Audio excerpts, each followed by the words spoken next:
మహా TV office మీద BRS కార్యకర్తలు దాడి చేశారు. ఫోన్ ట్యాపింగ్ వ్యవహారంలో మహా టీవీ కేటీఆర్ మీద నోటికొచ్చినట్టుగా అబద్ధాలన్నింటినీ వండి వారుస్తుందంటూ బీఆర్ఎస్ కార్యకర్తలు సీరియస్ అయ్యారు.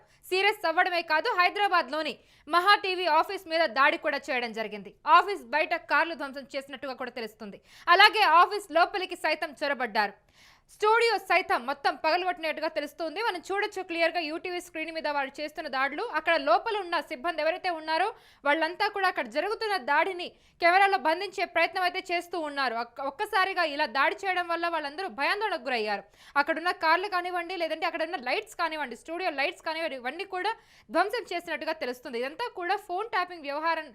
దీనికి సంబంధించే ఇలా కేటీఆర్ మీద వచ్చిన కథనాల ఆధారంగా తీసుకునే బీఆర్ఎస్ కార్యకర్తలు అసహనంతో ఇలాగా నిరసన వ్యక్తం చేశారు. నిరసన వ్యక్తం చేయడమే కాదు, ఉన్న పలంగా హైదరాబాద్లో ఉన్న మహా టీవీ ఆఫీస్ దగ్గరకు వచ్చి అక్కడ ఉన్న అద్దాలన్నింటినీ కూడా పగలగొట్టడం జరిగింది. మనం చూస్తూనే ఉన్న అక్కడంతా ఉద్రిక్త వాతావరణం అయితే చోటు చేసుకుంది ఇప్పుడు.